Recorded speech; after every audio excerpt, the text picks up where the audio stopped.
આજનો આપણો વિષય છે 100% સત્સંગી કોને કહેવાય. એટલે હવે પોતપોતાનું રિઝલ્ટ પોતાને કાઢવાનું છે આ કથા સાંભળ્યા પછી કે 100% સત્સંગી કોને કહેવાય. હવે 100% સત્સંગી કોને કહેવાય એટલે સમજી લો કે આમાંથી કોઈ 25% સત્સંગી હશે, કોઈ 50% હશે, કોઈ 75% હશે. 100% સત્સંગી હજી હું. એટલે હવે આજે આપણને આપણું પોતાનું રિઝલ્ટ જોવા મળશે કે આપણે કેટલા અને કેવા સત્સંગી છીએ. તો સરસ કોઈએ એક પંક્તિ લખી, માત મિલે પુનિतात મિલે, સુત ભ્રાત મિલે જૂતી સુખદાઈ, રાજ મિલે સબ સાજ મિલે, ગજબાજ મિલે મન વાંછિત પાઈ, લોક મિલે પરલોક મિલે, ત્રિલોક મિલે વૈકુંઠ में जाई, સુંદર સબહી સુખ મિલે પણ સંત સમાગમ દુર્લભ ભાઈ. સૌથી દુર્લભ છે સંતનો સમાગમ. ધન દોલત, દીકરા દીકરી, રાજ સાજ, ગાડી બંગલા બધું જ મળે, પરંતુ સત્સંગ મળવો એ બહુ દુર્લભ છે. ભારત દેશની કીડીને એને અમેરિકા જવું હોય તો કેટલું દુર્લભ હશે એના માટે. ઇન્ડિયાની કીડીને વિદેશ જવું છે, પરંતુ જો એ કીડીબાઈ અમેરિકા જનાર માણસના ખભા ઉપર બેસી જાય તો ચપટી વગાડતામાં કોઈ પણ પ્રકારના વિઝા લીધા સિવાય તે કીડીબાઈ સીધા અમેરિકા પહોંચી જાય. કોઈ વિઝાની જરૂર નથી એને. પણ તેવી રીતે આજે જીવ છે, હું અને તમે, એ સાધન ગમે એટલા કરે પણ અષ્ટ આવરણથી પર જે અક્ષરધામ પુરુષોત્તમ નારાયણની સેવામાં જઈ શકે નહીં. પણ સત્સંગનો જો આશ્રય લે તો સત્સંગના આશ્રયથી જીવાત્મા ચપટી વગાડતા અક્ષરધામમાં પહોંચી શકે છે. જેમ કે કીડી અમેરિકા જનાર વ્યક્તિના ખભા ઉપર બેસી જાય તો આસાનીથી પહોંચી શકે છે, તેમ જીવાત્મા સત્સંગનો આશ્રય લે તો આસાનીથી તે અક્ષરધામ સુધી પહોંચી શકે છે. આ સત્સંગનો મહિમા છે. સત્સંગનો આશ્રય કર્યા પછી તે જીવાત્મા અક્ષરધામના અધિપતિની સેવામાં રહી શકે છે. પરંતુ સત્સંગ દુર્લભ છે. લાખો કરોડો માણસો જતા હોય છે આ દુનિયામાં. છે અબજોની વસ્તી છે, 1.25 અબજની વસ્તી ભારત દેશમાં છે એવું કહેવાય છે. પણ તે કીડીને અમેરિકા જનારો માણસ મળવો જોઈએ એ દુર્લભ છે. અમેરિકા જનાર હોય એને ખંભે બેસે ત્યારે પહોંચે ને. તમારા સુરતવાળાના બેગમાં ઘૂસી જાય તો અમેરિકા કેમ પહોંચે? અમદાવાદવાળાના ખભા ઉપર બેસી જાય તો કીડી અમેરિકા કેમ પહોંચે? એટલે લાખો માણસો છે પણ અમેરિકા જનાર માણસ મળવો એ કીડીને માટે બહુ દુર્લભ છે. કદાચ મળી ગયો તો હવે મળ્યા પછી એના માટે દુર્લભ વસ્તુ એ છે કે જેના ખંભે કીડીબાઈ બેસી ગયા છે તો એને હખણું રહેવું પડે, શાંતિથી સ્થિર થઈને બેસવું પડે. જો એને બટકું ભરે તો ના પહોંચી શકે અમેરિકા. પેલો ભાઈ એને ત્યાં ફેંકી દેશે. તેમ જીવાત્મા છે તે સત્સંગની અંદર આવ્યા પછી સત્સંગમાં હખણા બેસવું, શાંતિથી સ્થિરતાથી બેસવું એ ઘણું દુર્લભ છે. સત્સંગ મળ્યા પછી લોયાના 6ઠ્ઠા વચનામૃતમાં શ્રીજી મહારાજે કહ્યું, દુર્લભ સત્સંગ મળ્યા પછી આપણામાં એકાંતિકપણું જે આવવું તે અતિ દુર્લભ છે. મેવાસા ગામને પાદરે એક વખત બ્રહ્માનંદ સ્વામી અને મુક્તાનંદ સ્વામી તળાવની પારે બેસી અરસપરસ વાતો કરતા હતા. અને ત્યાં અચાનક મહારાજ આવ્યા. એટલે મહારાજને સંતોએ આસન આપ્યું અને મહારાજ બેઠા. અને પછી બ્રહ્માનંદ સ્વામીને મહારાજે પૂછ્યું કે સ્વામી, ગામડાઓમાં સત્સંગ કેવો ચાલે છે? એટલે બ્રહ્માનંદ સ્વામી કે મહારાજ બહુ સારું ચાલે છે સત્સંગ તો. ત્યારે શ્રીજી મહારાજે બ્રહ્માનંદ સ્વામીને પૂછ્યું કે સ્વામી, તમે સત્સંગી થયા છો? આ પ્રશ્ન થોડોક અજુગતો લાગશે તમને બધાને કે મહારાજે સ્વામીને કેમ પૂછ્યું હોય કે તમે સત્સંગી થયા છો. ગ્રહસ્થને પૂછે તો સમજી શકાય, પણ મહારાજે બ્રહ્માનંદ સ્વામીને પૂછ્યું કે સ્વામી તમે સત્સંગી થયા છો. એટલે બ્રહ્માનંદ સ્વામી કહે છે કે હા મહારાજ, અમે તો બહુ સારા સત્સંગી થયા છીએ. ત્યારે શ્રીજી મહારાજ કહે છે કે તો સ્વામી તમે જો સારા સત્સંગી થયા હો તો બતાવો અમે ક્યાં હતા ને અત્યારે ક્યાંથી આવીએ છીએ. લ્યો કરો વાત. બ્રહ્માનંદ સ્વામી મૂંઝાણા. બ્રહ્માનંદ સ્વામી કે મહારાજ એવા તો સત્સંગી અમે હજી નથી થયા હો. તમે ક્યાંથી આવ્યા, ક્યાં હતા એ અમને ખબર નથી. એટલે મહારાજ કે સ્વામી તમે એમ કહો છો કે અમે સત્સંગી સારા છીએ ને અમે ક્યાં હતા ને ક્યાંથી આવ્યા એ તમને ખબર નથી. તો મહારાજ કે સ્વામી હજી તો તમે ગુણ બુદ્ધિવાળા સત્સંગી છો. લ્યો, બ્રહ્માનંદ સ્વામીને મહારાજે એવું કહી દીધું કે તમે ગુણ બુદ્ધિવાળા સત્સંગી છો. અને ખરા અમારા સત્સંગી તો અમારા ગોવર્ધનભાઈ અને પર્વતભાઈ છે કે જે ત્રણેય અવસ્થામાં અમને દેખે છે અમે ક્યાં છીએ, શું કરીએ છીએ, ક્યાં જઈએ છીએ. જાગ્રત, સ્વપ્ન અને સુષુપ્તિ ત્રણેય અવસ્થામાં અમને જોઈ શકે છે અમારા પર્વતભાઈ અને ગોવર્ધનભાઈ. અને એનો ઇતિહાસ આપ સૌ કોઈ જાણો છો. કઈ રીતે? તો કે પર્વતભાઈ હળ હાંકતા હોય, ખેતી કરતા હોય અને માનસી પૂજા કરે ને માનસી પૂજામાં દહીંને રોટલો મહારાજને જમાડતા હોય અને પેલો પોતાનો હાથી એનો હાથ દગાવે કે એલા તું ઊંઘસ. હળ હાંકતા હાંકતા ઊંઘે છે અને એ વખતે પર્વતભાઈનો હાથ ડગી જાય અને દહીંને રોટલો ઢોળાઈ જાય અને પ્રત્યક્ષ દેખાય. આ ત્રણેય અવસ્થામાં એ મહારાજની સાથે પ્રત્યક્ષ રહે છે. મહારાજ એમના પાંચે માનસી પૂજામાં એમના ઉપચારોને થાળ પ્રત્યક્ષ સ્વીકારે છે. આ સાબિતી છે શાસ્ત્રોમાં. એટલે મહારાજ કે અમારા પર્વતભાઈ અને ગોવર્ધનભાઈ એ ત્રણેય અવસ્થામાં અમને દેખે છે. અને લગભગ ભૂલતી ના હોઉં તો ગોવર્ધનભાઈની બહુ સરસ એક કથા લખાણી છે શાસ્ત્રમાં કે સુરતના હરિભક્તો આવેલા મહારાજની પાસે અને સવારનો સમય અને સુરતના હરિભક્તો સૂતરફેણી લાવેલા. લગભગ સુરતની સૂતરફેણી એટલે કંઈક ફેમસ કહેવાતી હશે એ વખતમાં. તો સૂતરફેણી લાવ્યા અને મહારાજને ધરીને એટલે બાજુમાં ગોવર્ધનભાઈ અને ગોવર્ધન ગાંડો એ રીતે ઓળખતા હો બધાય. એટલે ગોવર્ધનભાઈને મહારાજે કહ્યું કે ગોવર્ધન સૂતરફેણી જમશું? એટલે ગોવર્ધનભાઈ કે હા મહારાજ જમાડો. બોલે છે એમ કે હા મહારાજ લ્યો જમાડો. એટલે મહારાજે સૂતરફેણી બાજુમાં મૂકીને ગોવર્ધનભાઈ જમી ગયા હો. ગોવર્ધનભાઈ જમી ગયા. 6 માટલા સૂતરફેણી જમી ગયા. છેલ્લે 1 માટલું બચ્યું હતું. એટલે મહારાજ કે ગોવર્ધન હવે એ એટલી બચી તમે જમો. એટલે ગોવર્ધનભાઈ કહે છે કે મહારાજ મારે તો હજી નાવા ધોવાનું દાંતણ પાણી બધુંય બાકી અને એટલે મારાથી હવે આ જમાય નહીં. સભામાં જેટલા પણ હરિભક્તો બેઠા હતા ને સુરતના સંઘ સહિત દર્શને આવેલા સુરતી હરિભક્તો બધાય જોતા રહી ગયા કે આ શું વાત થાય છે.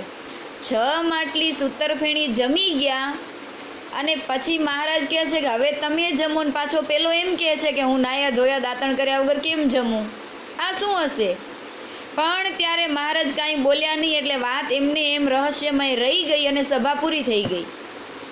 હવે મહારાજને એમ થયું કે મારા ગોવર્ધન જેવો એકાંતિક હરિભગતને એની બધાય કદાચ નિંદા કરશે, અવગુણ અભાવ લેશે, માટે મારે એની ચોક પાડવી.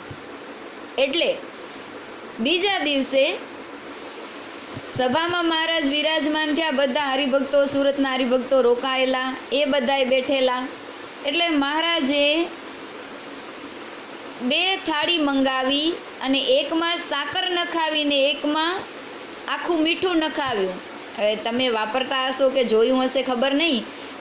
પહેલાં મીઠાના ગાંગડા આવતા, સાકર જેવું જ મીઠું આવતું. હવે પીસેલા તૈયાર મળે છે, પહેલાં એવું મીઠું વપરાતું. તો એ નમકના ગાંગડા ને સાકરના ગાંગડા બંને સેમ.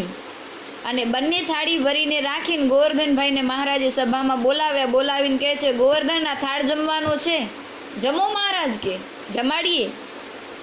અને બંને થાળી એક પછી એક 2 થાળી ખાલી કરી ગયા. મીઠાનો અને સાકરનો ભેદ એમને દેખાણો નહીં. મીઠું સમાન થઈ ગયું ને સાકર સમાન થઈ ગઈ. ત્યારે સભાસદોને આંખ ઉઘડી ગઈ ને મસ્તક ડોલી ગયા કે ઓહો આવો ગોવર્ધન મહારાજનો આજે ખબર પડી. ત્યારે મહારાજે સભાસદોને કીધું કે ભક્તો, તમે કદાચ ગઈકાલે એવું વિચાર્યું હશે કે 6 માટલી સૂતરફેણીની ખાધા પછી 7મી માટલીએ ગોવર્ધનભાઈ એમ કેમ બોલ્યા હશે કે દાંતણ પાણી બાકી છે મારે ન જમાય. પણ દરેક વસ્તુ ગોવર્ધનભાઈ પોતે નથી ગ્રહણ કરતા, અમારી મૂર્તિને સંભાળીને અમને જમાડે છે ને, એટલે એને આ નમક અને સાકરનો ભેદ જણાણો નહીં. અને ત્યારે મહારાજ આજે વાત કરે બ્રહ્માનંદ સ્વામીને કે સ્વામી તમે તો ગૌણ બુદ્ધિવાળા સત્સંગી છો, જ્યારે અમારા પર્વતભાઈ અને ગોવર્ધનભાઈ અમારા ખરા સત્સંગી છે કે ત્રણેય અવસ્થામાં અમારી મૂર્તિનું સતત ચિંતન કરે છે. હવે આપણે આપણી જાતને પ્રશ્ન કરીએ કે આપણે કેવા સત્સંગી થયા, અને સત્સંગી થયા છીએ તો કેટલા અંશે? 25%, 50%, 75% કે 100% આ પર્વતભાઈ જેવા ગોવર્ધનભાઈ જેવા આપણે સત્સંગી થયા છીએ? આપણી જાતને પ્રશ્ન કરીએ કે આવા સત્સંગી જો થયા હોઈએ તો આપણે સાચા અને 100% સત્સંગી કહેવાઈએ. હવે 25% સત્સંગી કોને કહેવાય? છેલ્લેથી વાત ઉપાડું. 100% તમે જોઈ લીધું, ગોવર્ધનભાઈ અને પર્વતભાઈ એ 100% સત્સંગી, જેની અંદર મુક્તાનંદ ને બ્રહ્માનંદની પણ ગણતરી થઈ નહીં, એને પણ મહારાજે ગૌણ બુદ્ધિવાળા બતાવ્યા. તો હવે 25% સત્સંગી કોને કહેવાય? તો રોજ સવારે ઉઠી નાહી ધોઈ પવિત્રપણે પૂજા પાઠ કરે, કપાળમાં કુમકુમનો ચાંદલો કરે, હરિભક્ત હોય તો તિલક ચાંદલો કરે, મંદિરે જાય, નિયમિત અને સમયસર 5 માનસી પૂજા કરે, કંઈ પણ પોતે ખાય પીવે તો ભગવાનને ધરાવી ભગવાનને ગ્રહણ કરાવીને પછી જ પોતે ગ્રહણ કરે, દારૂ માંસને અડે નહીં, બજારી કોઈ વસ્તુ ખાય પીવે નહીં, પાન મસાલા ગુટકા સિગરેટ કોઈ વ્યસન ન હોય, લસણ ડુંગળીને પણ ચાખે નહીં, અને રોજ સાંજે સંધ્યા સમયે ઘરે મંદિરમાં ભગવાનના દીવાબત્તી કરી, આરતી ધૂન કરી, કથા વાર્તા ઘર સભા કરી અને નિયમ ચેષ્ટાના પદ બોલી અને પછી સૂએ, આને કહેવાય 25% સત્સંગી. હવે પાસ કે નાપાસ એ પોતપોતાની રીતે ફોર્મ ભરી લેવું. તમે જાતે ફોર્મ ભરી દેજો કે આ તમે કેટલા ટકા સત્સંગી થયા છો. 25% છે, આપણું નામ એમાં આવે છે કે નથી આવતું, લગભગ આમાંથી બધા નીકળી જાય એમ છે. 25% માંથી જ બધા રિમૂવ થાય એવા છીએ આપણે.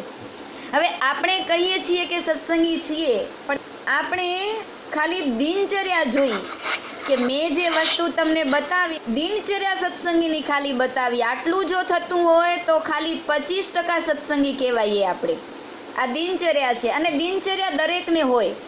એક શિક્ષકને દિનચર્યા હોય, એક વિદ્યાર્થીને પણ હોય, એક સંગીતકારને પણ દિનચર્યા હોય, એક ક્રિકેટરને પણ દિનચર્યા હોય, અને ખેડૂતને પણ દિનચર્યા હોય. અને એ દિનચર્યા પ્રમાણે એ વર્તે તો જ તેને તે વ્યક્તિ કહી શકાય. ત્યારે શિક્ષક તે શિક્ષકની દિનચર્યા પ્રમાણે રહેતા હોય, વિદ્યાર્થી એની દિનચર્યા પ્રમાણે રહેતા હોય, તેમ આપણે જો ખરેખર સત્સંગી છીએ તો સત્સંગીની દિનચર્યા પ્રમાણે વર્તવું જોઈએ. એક ભાઈ સ્ટેશનરીની દુકાને ગયા. ત્યાં દુકાન પર જઈ અને પૂછ્યું કે ભાઈ પેન છે? પેલા દુકાનદાર કહે છે કે નથી. Check rubber? તો કે નથી. સ્કેચ? તો કે નથી. સ્કેલ? તો કે નથી. ફૂલ સ્કેપ ચોપડો? તો કે નથી.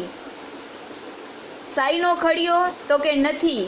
દરેક વસ્તુની જ્યારે ના પાડવામાં આવી કે આ નથી, આ નથી, આ નથી, પેલો ભાઈ કંટાળીને કહે છે તાળું છે? હા છે ને, તો દુકાન પર લગાવી દો ને, બંધ કરીને હાલતા થઈ જાઓ. સ્ટેશનરીનું બોર્ડ માર્યું છે ને દુકાનમાં કોઈ સ્ટેશનરીનો માલ નથી, તો દુકાન ખોલી રાખવાનો મતલબ શું છે? તેમ આપણે સત્સંગીનું લેબલ લગાવ્યું છે ને સત્સંગીપણાનો માલ જો નથી, આગળ કીધું એ પ્રમાણે નિયમિત 5 માનસી પૂજા થતી નથી, ઘર સભા થતી નથી, નિયમ ચેષ્ટા કે આરતી ધૂન ઘરમાં થતા નથી, પૂજા પાઠ નિત્ય થતા નથી, આ દિનચર્યા છે આપણી સત્સંગીની. લેબલ લાગી ગયું, ગળામાં કંઠી નાખી દીધી એટલે પ્રાથમિક રીતે સત્સંગી કહેવાના. પણ આ દિનચર્યા જો નથી તો એ સત્સંગીપણાનો માલ છે નહીં. તો આપણે ક્યાંના સત્સંગી? અક્ષરધામાધી અધિપતિના સત્સંગી આપણે કેટલા અંશે ગણાઈએ? તો પેલું સત્સંગીનું કર્તવ્ય છે પૂજા પાઠ નિયમિત કરે, પછી જ વ્યવહારિક કામ કરે. ઘણાની તો ટેવ હોય કે પૂજામાં ફોન ચાલુ હોય, પૂજા કરતાં કરતાં ફોન આવતા હોય કામ બિઝનેસના, ભલે અગત્યના હોય, પણ પૂજાના ટાઈમે તો એટલો નિયમ જરૂર રાખી શકીએ કે પૂજા કરતાં કોઈનો ફોન રિસીવ ન કરી શકાય આપણાથી. આટલી તો મર્યાદા પુરુષોત્તમ નારાયણની હોય કે નહીં? તમે કોઈના ઘરે મહેમાન ગતિ કરવા જતા હો, સામાન્ય રીતે તમે બધા ચાલો સત્સંગી છો તો તમને સહજતાથી સમજાઈ જાય એવું એક્ઝામ્પલ આપું કે આપણે જ્યારે ગાદીવાળા પધાર્યા હોય અને એના દર્શન કરવા જતા હોઈએ, તો ગાદીવાળાના દર્શન કરવા જઈએ ત્યારે કોઈનો પણ ફોન આવે તો આપણે રિસીવ કરતા નથી. કારણ આપણા ગુરુ છે. ધર્મકુલ વંશ પરંપરામાં આચાર્ય મહારાજને કે ગાદીવાળાને જ્યારે દર્શને આપણે જઈએ છીએ તો ફોન સ્વિચ ઓફ અથવા સાયલેન્ટ રાખીએ છીએ, વચ્ચે આપણે ફોન નથી રિસીવ કરતા, કારણ કે એક મર્યાદા છે. તો વિચાર કરો, એક ગાદીવાળાના દર્શને જઈએ અને પુરુષ ભક્તો જ્યારે આચાર્ય મહારાજને દર્શને જાય ત્યારે ફોન સ્વિચ ઓફ અથવા સાયલેન્ટ કરીને જાય છે, તો એનાથી પણ એક સ્ટેજ ઉપર આપણા ઈષ્ટદેવ પુરુષોત્તમ નારાયણ એની જ્યારે પ્રાતઃ પૂજામાં બેઠા હોઈએ અને ત્યારે આપણે જો ફોન ઉપર વાત કરતા હોઈએ તો ખરેખર ભગવાનનો અપરાધ નથી કરતા આપણે? ગોપાળાનંદ સ્વામી અને ગુણાતીતાનંદ સ્વામીના શિષ્ય શિવલાલ શેઠ હતા, અને એ જ્યારે પૂજા કરવા બેસતા ને ત્યારે સ્વયં શ્રીજી મહારાજ એમની પૂજાની દરેક વસ્તુઓ અંગીકાર કરતા. અને એ સમય દરમિયાન એક વખત બન્યું એવું કે એમનો દુકાનનો નોકર કોઈ પણ કારણોસર કંઈક નુકસાન થયું હશે એટલે દોડતા શેઠની પાસે આવીને વાત કરી, અને શિવલાલ શેઠે એની સાથે વાત કરી પૂજામાં, ખાલી જવાબ આપ્યો કે હું તને પછી મળું છું, આપણે પછી જોઈ લેશું, હમણાં હું પૂજા કરી લઉં, આટલું બોલ્યા ખાલી. અને થોડી વાર પછી ગોપાળાનંદ સ્વામી અને ગુણાતીતાનંદ સ્વામીનો નિયમ હતો કે શિવલાલ શેઠ પૂજા કરવા બેસે ને ત્યારે તે મંદિરમાંથી એના ઘરે એની પૂજામાં આવીને બેસતા, પૂજાના દર્શન કરવા. હરિભગત છે, ગ્રહસ્થ, એની પૂજાના દર્શન કરવા ગુણાતીતાનંદ સ્વામી ને ગોપાળાનંદ સ્વામી આવતા. અને આ બનાવ બન્યા પછી 5-7 મિનિટમાં બંને સંતો નીકળી ગયા અને બીજે દિવસથી આવવાનું બંધ કરી દીધું. 2-4 દિવસ પછી શિવલાલ શેઠ પૂછે છે કે સ્વામી, રોજ તમે મારી પૂજાના દર્શન કરવા આવતા હતા ને હમણાં આવતા નથી, શું કંઈ વ્યસ્ત થઈ ગયા છો સત્સંગના સેવા પ્રવૃત્તિમાં? ત્યારે ગોપાળાનંદ સ્વામી કહે છે કે શેઠ, તારા દર્શન કરવા કે તારી પૂજાનું મહત્ત્વ સમજીને નહોતા આવતા.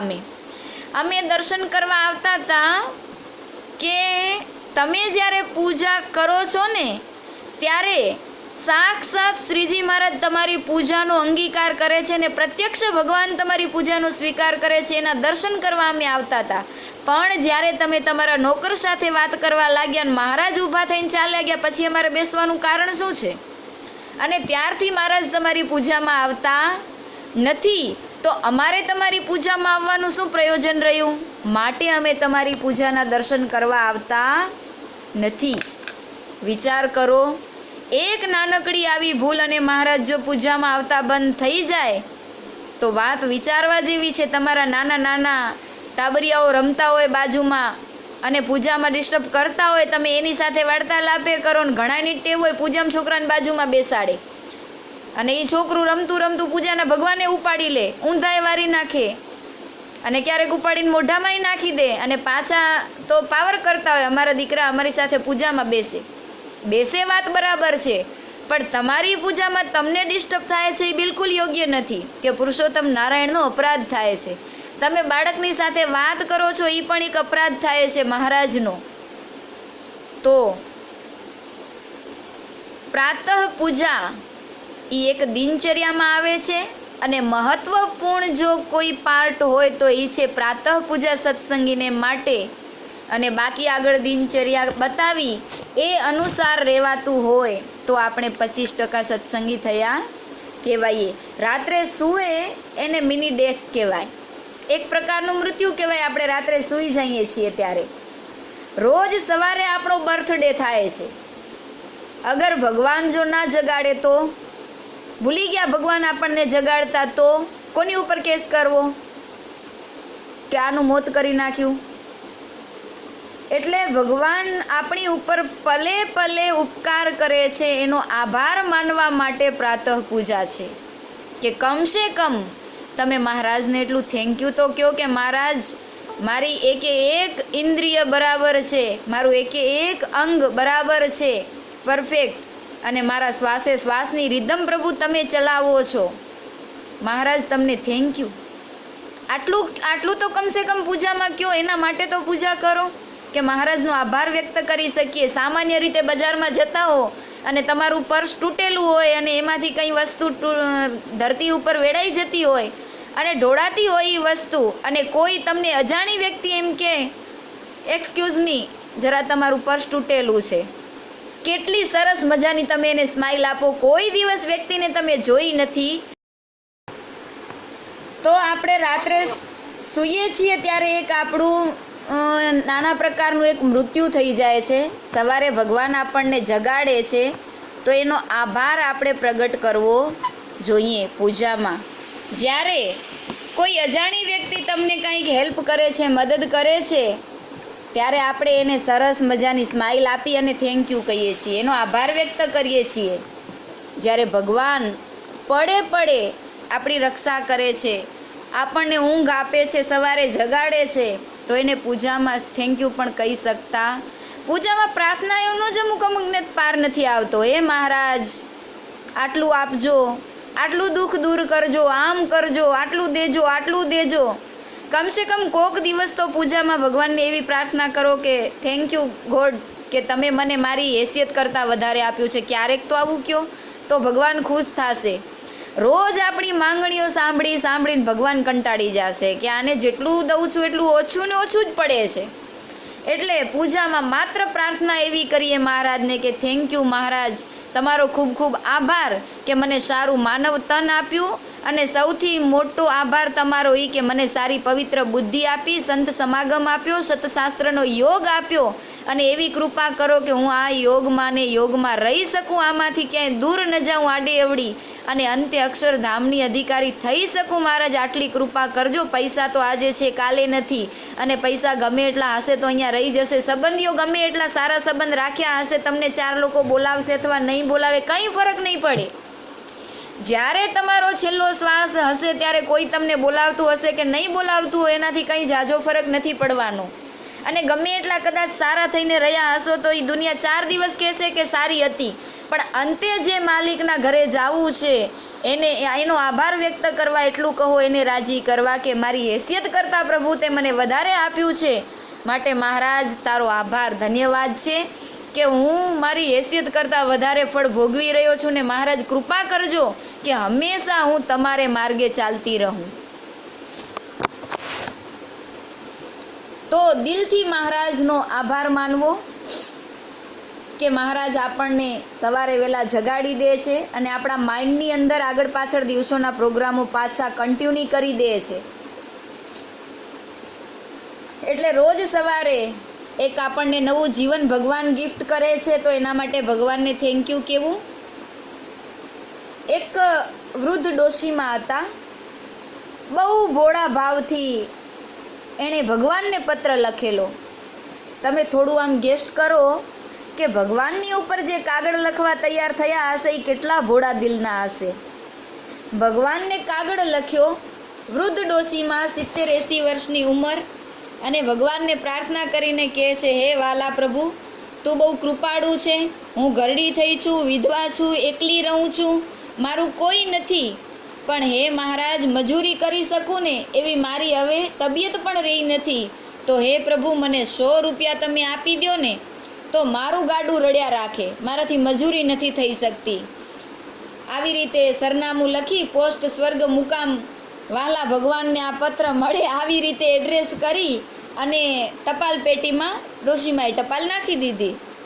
હવે જોજો તમે થાય છે શું, ટપાલી લોકોના હાથમાં ટપાલ આવી, આ ટપાલ વાંચી અને બધાએ અરસપરસ વાતો કરી ડોશી કેટલી ભોળા ભાવની હશે અને એની શ્રદ્ધા કેટલી હશે, ત્યારે આ ટપાલ લખાઈ હશે ને.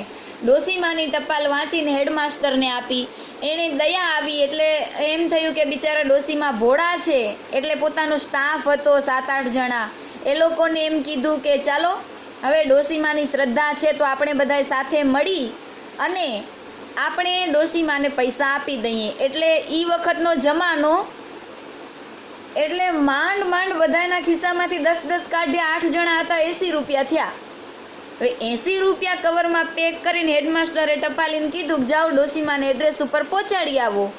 હવે એના કહેવાથી પેલો ટપાલી ડોશીમાને પૈસા આપવા માટે આવે છે કે લ્યો આ ભગવાને તમારા માટે રૂપિયા કવર મોકલ્યું છે. હવે પેલો તો ટપાલ દઈને નીકળી ગયો. ડોશીમાએ પૈસા કવર ખોલી અને પૈસા કાઢ્યા અને ગણ્યા તો બરાબર 80 રૂપિયા થયા. હવે ડોશીમાં ફરીથી ટપાલ લખવા બેઠા અને એ ડોશીમાં ટપાલમાં એમ લખે છે કે હે પ્રભુ, તું તો બહુ કરુણાળુ છે, બહુ કૃપાળુ અને દયાળુ છે, તે રૂપિયા 100 મોકલ્યા, પણ મહારાજ તમે એક ભૂલ કરી કે આ ટપાલ બોક્સની અંદર મૂક્યા એટલે ટપાલી ભેગા થઈને 20 રૂપિયા ખાઈ ગયા, મને 80 મળ્યા. વિચાર કરો તમે કે આ ડોશીમાં ફરીથી ટપાલ લખે છે કે જે ટપાલી લોકો છે સ્ટાફ ભેગો થઈને 20 રૂપિયા ખાઈ ગયા, મને 80 મળ્યા. હવે આવું ડોશીમાં ક્યારે બોલે છે કે એને ખબર નથી કે આપ્યા કોણે છે, આપ્યા કોણે છે એ ખબર નથી, એટલે એનો ઉપકાર નથી માનતી, ઉલટાની આક્ષેપ કરે છે કે એ મારા 20 રૂપિયા ખાઈ ગયા. તેવી રીતે આપણે સત્સંગી થયા છીએ, પણ મહારાજે કેટલાને કઈ જગ્યાએ દિવસ દરમિયાન આપણી ઉપર ઉપકારો કરે છે ભગવાન, એ આપણને જ્યારે ખ્યાલ નથી, માટે સવારે પ્રાતઃ પૂજા પ્રેમથી થતી નથી. થાય છે તો કઈ રીતે કરવા ખાતર કરીએ છીએ કે હાલો હવે કરવાનો જ નિયમ છે તો કરી લઈએ, પણ મન સ્થિર રહેતું નથી. પૂજા કરતાં 17 વખત ઊભા થઈએ છીએ, વચ્ચે ચાય નાસ્તા આપીએ છીએ, એટલે એકાગ્રતાથી પૂજામાં વૃત્તિઓ આપણી રહેતી નથી. કારણ શું છે કે જે મહારાજ આપણી ઉપર ઉપકારો કરે છે એની ક્યારેય આપણે નોટ કરી નથી, માટે આપણે ભગવાનનો ઉપકાર સમજી શકતા નથી. તમે ગમે એટલા ઉતાવળમાં હો અને તમારી ગાડીમાં નીકળ્યા હો ક્યાંક જવા માટે, પણ જો ગાડીમાં ડીઝલ કે પેટ્રોલ નથી તો તમારી ગાડી ક્યાં પહોંચશે? તેમ પ્રાતઃ પૂજા અને પ્રાર્થના 2 વસ્તુ ડીઝલની જગ્યાએ છે. એ આપણને અંદરથી આપતી એક ઉર્જા છે, શક્તિ પ્રદાન કરે છે ભગવાન. હવે પ્રાતઃ પૂજા અને પ્રાર્થના જ નહીં હોય તો આપણી જીવનની ગાડી ક્યાં પહોંચશે? ગાંધીજી એમ કહેતા કે મારા જીવનનું રહસ્ય છે તે એક પ્રાર્થના માત્ર છે. ગાંધીજી રોજ ભગવાનને પ્રાર્થના કરતા અને એમ કહેતા કે મારા જીવનનું રહસ્ય એ ભગવાનની પ્રાર્થના છે. પછી એ ઉર્જા ન ભરીએ તો જીવનની ગાડી કઈ રીતે ચાલે?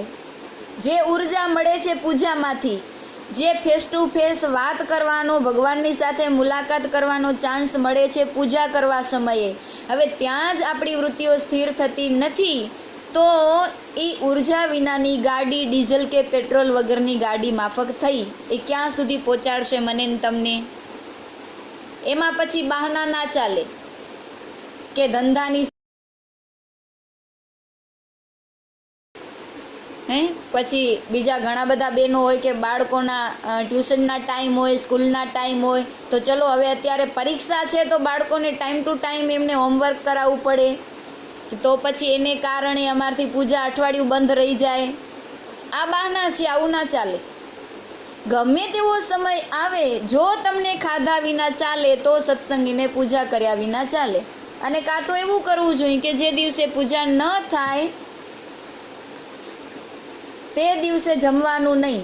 આવો તમે દંડ આપો તો તમે 25% સત્સંગીની ગણતરીમાં આવી શકો. આ 25%ની વાત ચાલે છે, હજી પ્રોસેસ હો, આગળની વાત તો હજી બાકી છે. આ 25% સત્સંગી ક્યારે થયા ગણાઈએ એની પ્રોસેસ ચાલે છે હજી. હવે ઘણાયની એવી ટેવ હોય કે બહારગામ જાય ને તો પૂજા ના લઈ જાય. શું કામ? કારણ પૂછીએ તો એમ કે શરમ આવે છે. તો પૂજામાં પહેલી વસ્તુ એ કે સ્વાર્થ ન હોવો જોઈએ, તેમ શરમ પણ ના હોવી જોઈએ. પૂજા કરતાં શરમ આવે છે. પુરુષો ભક્તો હોય તો બારે લગ્ન પ્રસંગમાં જાય ને એટલે પૂજાની પેટી લઈ જતા શરમ આવે, પણ હજામતનો સામાન ભેગો લઈ જાય એમાં શરમ ના આવે શેઠને.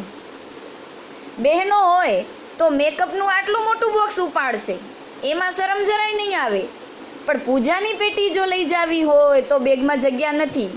માતાજી એક સાડી ઓછી લ્યો, એક જોડી તમે કપડાં નહીં ચેન્જ કરો તો ચાલશે, પણ પૂજાની પેટી પહેલી બેગમાં મૂકો. ટૂથપેસ્ટ સહિત બધું યાદ કરીને બેગમાં નાખશે. પૂજાની પેટી તો કે ભૂલાઈ ગઈ, કાં કે છે હવે બેગ ફૂલ થઈ ગઈ, મમ્મી તમે કરી નાખજો ને પૂજા. તો બેટા મમ્મીને કહી દે તારા બદલાનું જમી એ લેશે, તું જ્યાં જાય છે ત્યાં જમતી નહીં. પૂજા એટલી ઇમ્પોર્ટન્ટ છે જેને આપણે સાવ ન્યૂન કરી નાખી છે. જે મહત્વની ચીજ છે એના ઉપર આપણે કોઈ દિવસ વિચાર જ નથી. નાટક કંપનીવાળા જ્યારે નાટક કરતા હોય છે ને ત્યારે એના માટે કંઈક વસ્તુ ઇમ્પોર્ટન્ટ હોય છે. એક વખત રાખેંગાર અને સિદ્ધરાજ એનો ખેલ ભજવાતો ઘણા વર્ષો પહેલાં. તો એના ખેલમાં એવું હોય કે બંને સામસામે ફાઇટમાં ઉતરે અને સામસામે એકદમ આવી જાય ને એટલે પછી એક જણો છે એ તરત જ જ્યારે પિક્ચર પૂરું થવાનું હોય નાટક ત્યારે ઝપાઝપી તલવારોની કરે અને ઓને ઈશારો કરે ને એટલે રાખેંગાર છે ને એ તરત પાછો પડી જાય અને જેવો એ પડી જાય એટલે એનો ઓલિયાનો વિજય થયો ને એ પરાજય થયો અને પડદો પડી જાય, નાટક પૂરું. આવી જ રીતે એ બંનેનું એક જગ્યાએ નાટક ચાલતું હતું અને એમાં સિદ્ધરાજ અને રાખેંગાર સામસામે આવી ગયા અને ઘણી બધી વાર થઈ ગઈ. રાખેંગાર પડતો જ નથી. સિદ્ધરાજ થાકી ગયો, હારી ગયો, હાંફી ગયો તલવારો ઉડાવીને, પણ પેલો પડતો જ નથી. ત્યારે એનું નાટકની પ્રોસેસ કરતાં એ જ પ્રોસેસમાં ચાલુ પ્રોગ્રામે પેલાના કાનમાં જઈને એમ કહે છે કે રાખેંગાર હવે થાકી ગયો, હાંફી ગયો, હવે તો પડી જા, નાટક પૂરું કરવું છે. ત્યારે પેલો રાખેંગાર એમ કહે છે કે સિદ્ધરાજ અહીંયા કને જો પડી જાઉં તો મારી આબરૂ જાય કે આ તો મારા સસરાનું ગામ છે, અહીંયા પડાય મારાથી, અહીંયા તારે પડવું પડશે, તું પડી જા ને નાટકનો પડદો પડશે.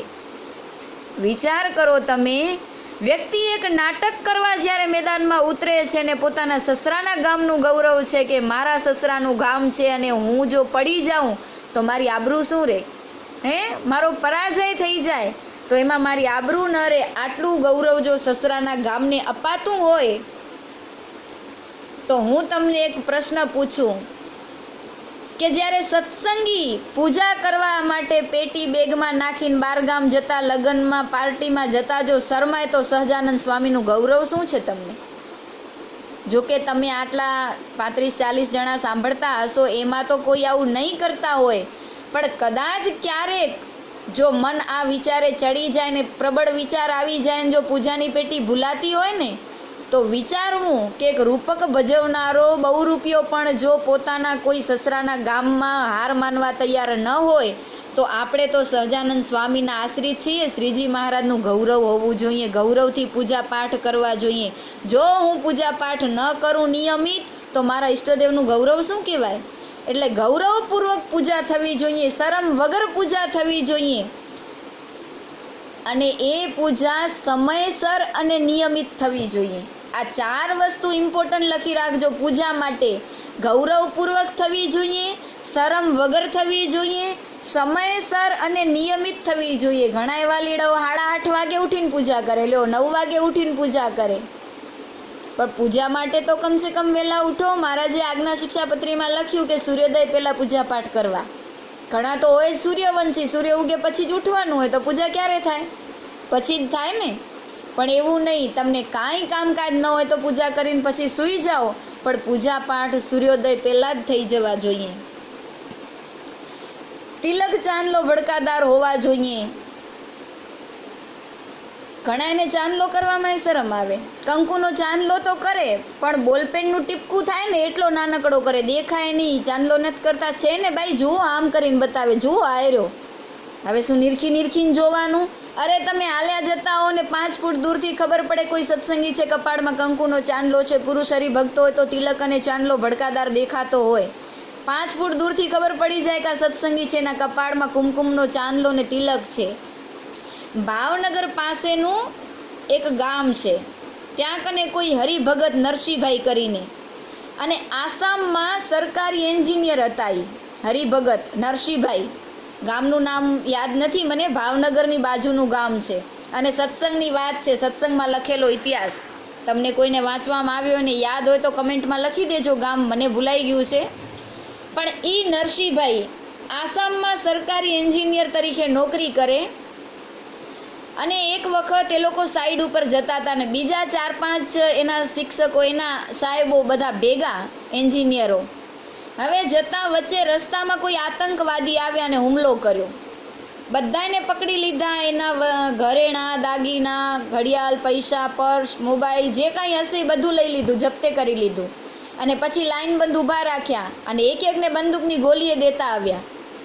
છેલ્લે જ્યાં નરસિંહભાઈ ઊભેલા, અને ત્યારે પેલો જે મિનિસ્ટર હતો ને, હોમ મિનિસ્ટર, એણે કીધું ભાઈ રહેવા દે, આના કપાળમાં તિલક અને ચાંદલો છે, માટે આ ભગવાનનો ભગત છે, સ્વામિનારાયણનો આશ્રિત છે, માટે એ કોઈ દિવસ ખોટું બોલે નહીં. એટલે એને ખાલી છોડી દીધો એટલું નહીં, છેલ્લે નરસિંહભાઈ ઉપર ગોળી ચલાવવાની તો બંધ કરી, પણ નરસિંહભાઈને પોતાના ઘોડા ઉપર બેસાડીને એનું એડ્રેસ પૂછ્યું, એના ઘરને આંગણે ઉતાર્યો, અને ત્યાં ગયા પછી એને જે ઓનો માલ લૂંટ્યો હતો ને એ ઢગલો કર્યો કે ભાઈ તમારો આમાંથી ઓઈ લઈ લો. અને નરસિંહભાઈએ જે પોતાની વસ્તુ હતી ને એટલી જ લીધી, અને નરસિંહભાઈને દંડવટ કરીને પગે લાગીને પેલા આતંકવાદીઓ હતા એ જતા રહ્યા. આ છે તિલક ચાંદલાનો મહિમા. આ મોટી ઘાતમાંથી બચી ગયા, તિલક ચાંદલાએ બચાવ્યા. પણ ક્યારે બચાવ્યા? કે એને વફાદારી હતી, તિલક ચાંદલાનો મહિમા અને ગૌરવ હતો. અને એ જગ્યાએ હું કે તમે હોઈએ ને આપણી પાસે ઢગલો કરે ને તમારી વસ્તુ લઈ લો. હવે આપણને ખબર છે કે એ તો અજાણ્યા છે બધા આતંકવાદી, કદાચ 2 વસ્તુ હું વધારે લઈ લઈશ તો એને ક્યાં ખબર હતી કઈ કોની વસ્તુ છે. પણ નહીં, મારા ઈષ્ટદેવની આજ્ઞા, અનીતિને અન્યાય મારાથી ક્યારે કરાય નહીં. અને એ જેટલા તિલક ચાંદલાને અને મહારાજને વફાદાર રહ્યા, ત્યારે આતંકવાદી પણ એને પગે લાગીને નીકળી ગયા. આ મહિમા છે તિલક ચાંદલાનો. કપાળમાં કંકુનો ચાંદલો કરો, તમારા ભાગ્યની પૂજા થાય છે. તિલક છે, એક વસ્તુ યાદ રાખજો, પુરુષ ભક્તો માટે તમારા ભગતને, તમારા દીકરાઓને તમે તિલક ચાંદલો અવશ્ય કરાવજો. જે તિલક છે એ ભગવાન નારાયણના 2 ચરણની નિશાની છે. જે યુ આકારે તિલક છે ભગવાનના 2 ચરણની નિશાની છે. અને વચ્ચે જે કુમકુમનો ગોળ ચાંદલો કરવો છો એ લક્ષ્મીજીનું પ્રતીક છે. હવે તમને બધાને લક્ષ્મીજી જોઈએ છે, પણ નારાયણ સાથે નહીં હોય તો લક્ષ્મીજી પતિવ્રતા નારી છે, ક્યારે પતિ વિના એકલા રહેતા નથી. એટલે તિલક ચાંદલો હશે તો એ સવારમાં તમારા ભાગ્યની પૂજા થઈ ગણાશે. ભાગ્યમાં કંઈ ઉલટું સીધું હશે તો તિલક ચાંદલો કરવાથી તમને મોટી મુસીબતમાંથી બચાવી લેશે, જેમ નરસિંહભાઈને બચાવ્યા. એવી જ રીતે જોબન પગી સત્સંગી થયા પછી, પહેલાં તો ધાડપાડું હતા, સત્સંગી થયા પછી એક વખત પેટલાદ ગયા, પણ પૂજા ન લઈ ગયા. સવારે ગયા અને સાંજે રિટર્ન આવવાનો પ્રોગ્રામ હતો, પણ કામ ન પત્યું, તેથી આણંદ જવું પડ્યું અને ત્યાંથી પાછું પેટલાદ આવવું પડ્યું. એવી રીતે ત્યાંથી ત્યાં 3 દિવસ અને 3 રાત્રિ થઈ ગયા. અને ચોથા દિવસે વડતાલ પહોંચ્યા જોબન પગી. જોજો તમે, આ ખૂંખાર ડાકુ હતો, 1 દિવસનો લૂંટારો, પણ સત્સંગી થયા પછી એને ગૌરવ કેટલું છે મહારાજની, કે એક આજ્ઞા પાડવાનું, એને મહિમા કેટલો સમજાયો છે. તો એ જોબન પગી નાઈ ધોઈ અને પોતાની મેળી ઉપર જઈને પૂજા પાથરીને આંખોમાંથી દળ આંસુડાની ધારાઓ થઈ. દુઃખ થતું હતું. દુઃખ એ નહોતું કે મને 3 દિવસ ખાવા ન મળ્યું. 3 દિવસ સુધી એમણે મોઢામાં અન્નજળ નથી મૂક્યા, પૂજા નથી થઈ ને એટલે. પણ દુઃખ એનું નહોતું, પૂજા નથી થઈ એટલે ખાવા ન મળ્યું એનું દુઃખ નહોતું, પણ દુઃખ એ હતું, પૂજામાં મહારાજના છબીઓને પધરાવ્યા અને આહવાન મંત્ર બોલીને મહારાજને પ્રાર્થના કરતા આંખોમાંથી શ્રાવણ અને ભાદરવો વરસતા જાય અને મહારાજને ગદગદિત હૃદય પ્રાર્થના કરતા જાય. જોબન પગી કે મહારાજ, હું કેવો કમનસીબ, હું કેવો અપરાધી, હું તમારો ગુનેગાર છું. 3 દિવસ સુધી મહારાજ મેં તમને ભૂખ્યા રાખ્યા, મેં તમારી પૂજા ન કરી. ગદગદિત હૃદય, આંખો બંધ છે ને મહારાજને ભાવ વિભોર થઈ અને રડતા હૃદયે જ્યારે મહારાજને પ્રાર્થના જોબનપગી કરી રહ્યા છે ને એ સમયમાં કોઈનો હાથ એના જોબનપગીના માથા ઉપર આવ્યો અને જોબનપગી ઝબકી ગયા. જોબનપગી ઝબકી ગયા, આંખ ઉઘડી ગઈ અને હાથ જેવો માથે મૂક્યો અને શબ્દ સંભળાયો કે જોબન, તે મને ભક્તિ ભાવથી વશ કરી લીધો છે. અને તરત જ જોબનપગી જ્યાં પાછું વારીને જોવા જાય તો આકાશમાં અદ્રશ્ય થઈ ગયા. પણ ભક્તજનો, આ વસ્તુ એ બતાવે છે કે એને દુઃખ થયું દિલથી કે મહારાજ મેં તમારી પૂજા ન કરી, હું તમારો અપરાધી છું. ખરેખર એને દુઃખ થયું તો પ્રગટ મહારાજ એના માથે હાથ મૂકી અને આશીર્વાદ દઈને ગયા કે જોબન, તે તારી ભક્તિએ કરી અને મને પરવશ કરી લીધો છે. સાક્ષાત શ્રીજી મહારાજ જોબનપગીની પૂજા પાઠ સ્વીકારે. શું કામ? એને મહારાજનો મહિમા સમજાણો છે. પૂજા એને નિયમિત કરવી જોઈએ. એ મહિમાથી કરે છે, કરવા ખાતર નહીં. અને કરવા ખાતર કરવાથી કોઈ વસ્તુની સિદ્ધિ મળતી નથી. તમે તમારા સંતાનોને ભણાવો, કંઈ ક્લાસ કરાવો, પણ તમારા ફોર્સથી જ્યારે એ કરતા હશે તો 2 વર્ષની ફી તમારી ફેલ થશે. એનામાં ક્વોલિફિકેશન કાંઈ નહીં આવે, કારણ કે ધ્યાનથી ભણતા નથી. પણ જ્યારે ખુદને કંઈક કરવું છે અને તમે સપોર્ટ કરશો ત્યારે એટલું બધું આગળ જશે તમારું સંતાન કે તમે વિચાર્યું પણ નહીં હોય ટૂંક સમયમાં બધું જ જ્ઞાન પ્રાપ્ત કરી લેશે. કારણ કે એને અંદરથી ઇંતેજારી છે પ્રાપ્ત કરવાની. તેમ આપણે કરવા ખાતર કરીએ એમ નહીં, પણ મહારાજની આજ્ઞા છે અને આજ્ઞા પાડવા ખાતર મહિમાએ સહિત આજ્ઞા પાડવી જોઈએ કે ઓહો, મારા મહારાજની આજ્ઞા એટલે બસ મારે બધું એક બાજુ મૂકી અને પહેલી હું આજ્ઞા પાડી લઉં. આવી રીતે જ્યારે પૂજા પાઠ થતા હોય ત્યારે 25% સત્સંગીમાં આપણો નંબર લાગે છે. ઘણા કહેતા હોય કે હા, અમે તો બધા નિયમો પાડીએ, અમે તો સત્સંગી છીએ. અને ઘણા તો કેવી મોટી મોટી વાતો કરે, ફોન કરે, એ બાઈ આપણે તો હવે સત્સંગી થયા, સર્વોપરીના ઉપાસી થયા, હવે આપણને કાંઈ પ્રારબ્ધન માયાન એ બધું નડે? ના જ નડે ને ભાઈ. તમારે સત્સંગનો આશ્રય હોય તો ના નડે. તો ભાઈ આશ્રય તો છે જ ને. આમ વાત કરે હો, આશ્રય તો છે જ ને. મહારાજ મળ્યા તો હવે આપણને ભય શેનો, હવે ડર શેનો? એટલે તમે આશ્રય બરાબર કર્યો હશે તો ડર રાખવાની જરૂર નથી. અરે ભાઈ આશ્રય તો છે ને, સ્વામિનારાયણ સિવાય કોઈને અમે માથું નથી નમાવતા, આવા સત્સંગી છીએ. તો હવે કાંઈ પિતૃને કાંઈ અમને નડતું હશે? ના જ નડે ને. પણ એક વસ્તુ યાદ રાખજો કે ખાલી સ્વામિનારાયણ સિવાય કોઈને માથું નથી નમાવતા એનો મતલબ એ નથી થતો કે તમે સત્સંગનો આશ્રય કરી લીધું છે. આશ્રય શબ્દ બહુ અલગ છે, એનો ભાવ આખો જુદો છે. આશ્રય કોને કહેવાય, શરણાગતિ કોને કહેવાય, આ સમજવાનો વિષય છે. માત્ર એમ કહી દઈએ કે સ્વામિનારાયણ સિવાય કોઈને માથું નથી નમાવતા એટલે સર્વોપરીનો આશ્રય થઈ ગયો, નિષ્ઠા સંપૂર્ણ થઈ ગઈ, મિસગાઈડ થયા છો તમે. મહારાજે ગઢડા અત્યંત પ્રકરણના 16મા વચનામૃતમાં એમ કીધું કે પતિવ્રતા નારી એ ખરી કહેવાય કે પતિ પ્રત્યે તો પૂરો લગાવ હોય જ, પણ ઘરે જે મહેમાન આવે તેને પોતાના પતિના સંબંધી જાણી અને એનો પૂરેપૂરો આદર સત્કાર કરે એ જ ખરી પતિવ્રતા નારી કહેવાય. તેવી જ રીતે અવતારીપણાનો ભેદ નિશ્ચય દ્રઢપણે સર્વોપરી છે એ બરાબર છે, પણ નિષ્કુળાનંદ સ્વામી ભક્ત ચિંતામણીમાં વચ્ચે 2 જગ્યાએ એમ કીધું કે સ્વયં ભગવાન પોતે આવ્યા છે, નિશ્ચય બરાબર છે, પણ બીજા અવતારો સાથે શાંડિલ્ય ભક્તિ સૂત્રના ભાષ્યમાં નિત્યાનંદ સ્વામીએ ભાષ્ય કરતાં કહ્યું કે અવતાર અવતારીનો સંબંધ કંઈક અલૌકિક છે, અચિંત્ય છે ને દિવ્ય સંબંધ છે.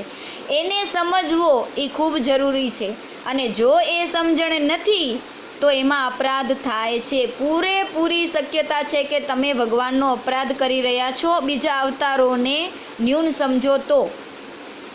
મૂળ વાત એ છે કે આશ્રય દ્રઢ હોય તો એ આજ્ઞા કેટલી પાડીએ છીએ આપણે એના ઉપર આધાર છે.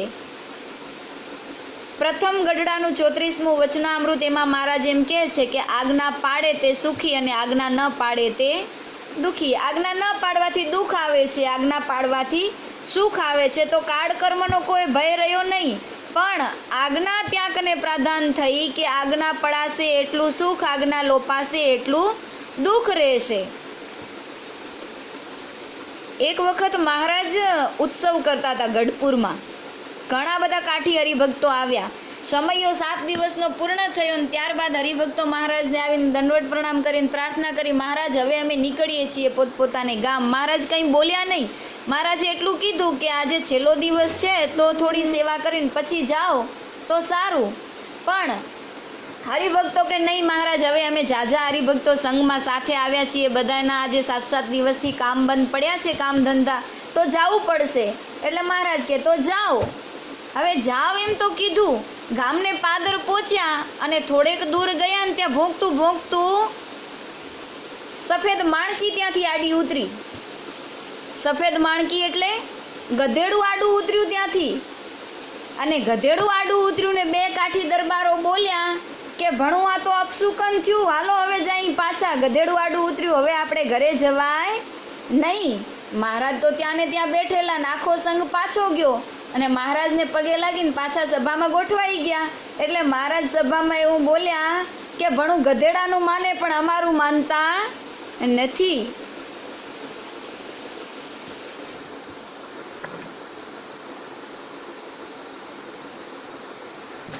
એટલે આપણું કદાચ ક્યારેક એવું થતું હોય કે આજ્ઞા મહારાજની છે એ ગૌણ થતી હોય તો ધ્યાન રાખવું કે આપણે મહારાજની આજ્ઞા, પછી આજ્ઞા એટલે આજ્ઞા, આજ્ઞામાં કાંઈ આપણે આઘું પાછું થવું જોઈએ નહીં. એટલે આજ્ઞા છે એ આપણા માટે ઇમ્પોર્ટન્ટ છે. તો 34મા વચનામૃતમાં મહારાજે વાત કરી છે કે આજ્ઞા પાડે છે એ સુખી થાય છે અને આજ્ઞા જે નથી પાડતા એ લોકો દુઃખી થાય છે. હવે આજ્ઞા પાડીએ છીએ તો કેટલી પાડીએ છીએ? તો આપણે જોઈ શકીએ કે આ બધી નાની નાની આજ્ઞાઓ છે, જે લસણ ડુંગળી ખાવા, ઘણા એમ કે બારે જઈને એટલે ખાવું પડે. સાચી વાત છે, તમારા વ્યવહાર પ્રમાણે એમાં અમને જાજી ખબર ન પડે, પણ અમને એટલી ખબર જરૂર પડે કે તમે કદાચ વ્યવહાર ચલાવવા માટે ઘણું બધું સહન કરતા હશો સત્સંગ રાખવા માટે, પણ કદાચ એ જે તમને દુઃખ આવતું હશે ને આ લોકમાં, તો એ સહન થઈ શકશે. પણ જ્યારે આજ્ઞા નહીં પાડી હોય અને દેહ મૂક્યા પછી જે દુઃખ ભોગવવું પડશે ને, ત્યારે તમને એનાથી અનંત ગણું દુઃખ હશે, એ સહન નહીં થાય. માટે આ લોકનું દુઃખ સહન કરી લ્યો. આજ્ઞા નહીં પાડી હોય તો નરક 84માં જવું પડશે, નરક કુંડમાં જવું પડશે, અને એ દુઃખ છે ને ક્યારેય સહન નહીં થઈ શકે. બહુ કપરા દુઃખો હોય છે. એટલે અત્યારે કદાચ તકલીફ થાય તો સહન કરી લેવી થોડી ઘણી આજ્ઞા પાડવામાં. હવે શરીર જ્યારે અભડાય ત્યારે જ દુષ્ટ તત્વો અંદર પેસે છે. શરીર ક્યારે અભડાય છે? બજારું ખાણા પીણા ખાવાથી આપણું શરીર અભડાય છે. ડુંગળી લસણ ખાવાથી શરીર અભડાય છે. દારૂ પીવાથી શરીર અભડાય છે. તમાકુ ગુટકા બીડી સિગારેટ એનાથી શરીર આપણું અભડાય છે. અને શરીર જ્યારે અભડાય ત્યારે એની અંદર દુષ્ટ તત્વો પ્રવેશ કરે છે ને પછી એ તત્વો આપણને દુઃખ આપે છે. એટલે આજ્ઞા લોપ્યા પછી દુઃખ આવ્યા, થઈ ગયું ફાઇનલ. લોયાનું 10મું વચનામૃત, ભગવાનનો દ્રઢ આશ્રય હોય તેને માયા ક્યારે દુઃખ આપી શકતી નથી. સ્વયં શ્રીજી મહારાજ 10મા વચનામૃતમાં બોલે, આશ્રય દ્રઢ હોય એને ક્યારે માયા દુઃખ આપી શકતી નથી. હવે સાંજ પડે કથા વાર્તા નિયમ ચેષ્ટા આ બધું થતું હોય, આજ્ઞાઓ પડાતી હોય તો ક્યારે માયા આપણને દુઃખ આપે નહીં. હવે આ થયા 25% સત્સંગી. હવે આજે ટાઈમ પૂરો થાય છે, આટલું બસ. આપણે 25%માં ખાલી ફેરફાર કરી દઈએ કે 25%માં પૂરેપૂરા જો 25% પાસ થઈએ તો હવે આપણે 50%નો પિરિયડ લઈને આવશું કે 50% કોને કહેવાય. આ 25%માં ખાલી તમારો દેહ સત્સંગી થયો. હવે પાછળ જે બીજા પાર્ટમાં આવશે 50% સત્સંગી કોને કહેવાય, તો એમાં ઇન્દ્રિયોની અંતઃકરણ સત્સંગી થશે. આટલું કરશો ત્યારે માત્ર દેહ સત્સંગી થશે. થોડોક વિષય આજનો તમને હાર્ડ લાગ્યો હશે, પણ કદાચ કડવું લાગે, હાર્ડ લાગે, પણ કરવું તો પડશે ને. એના વિના ઉદ્ધાર નથી, છૂટકો નથી. કારણ કે તમે રોગી છો, તમને દર્દ થયું છે તો ડૉક્ટર પાસે જવું જ પડશે. ગયા પછી એને છૂટી આપવી જ પડશે કે તમે ગમે તેમ કરો, ઇન્જેક્શન આપો, બોટલ ચડાવો, ઓપરેશન કરો, પણ અમને રોગ મુક્ત કરો. તો તમે જ્યારે અમારી સામે બેઠા છો મોક્ષના માર્ગે ચાલવા માટે, તો એના માટે જે રસ્તો ભલે કડવા શબ્દો લાગતા હશે, અઘરું લાગતું હશે, પણ જે રસ્તો ચોખ્ખો કયો છે, શું કરશો તો ત્યાં સુધી પહોંચાશે, એ વસ્તુ તો અમારે બતાવ્યા વગર છૂટકો નથી. અને તમારે એ પ્રમાણે કરવા વગર છૂટકો નથી. પછી આ જન્મે કરો કે 100 જન્મે કરો, પણ જે મહારાજે વચનામૃતમાં વાતો કરી છે તે સ્વીકાર્યા વિના છૂટકો છે જ નહીં. એટલે બીજા જન્મે કરીએ કે 100 જન્મે કરીએ તો બેટર છે કે આપણે આને આ જન્મે આપણો રસ્તો છે ને ક્લિયર કરી લઈએ. તો આજના ટોપિકમાં 100% સત્સંગી કોને કહેવાય, એમાં 25%નું આપણે જોયું કે 25% કોને કહેવાય, એના લક્ષણ જોયા. હવે આપણે આપણા જીવનને એમાં કમ્પેર કરતા રહીએ કે આપણે 25%માં આપણો નંબર આવે છે, પાસ થશું કે નાપાસ થશું. આજે બધાને જય સ્વામિનારાયણ. કોઈને કંઈ સમજાણું હોય, ના સમજાણું હોય તો પૂછી શકો છો.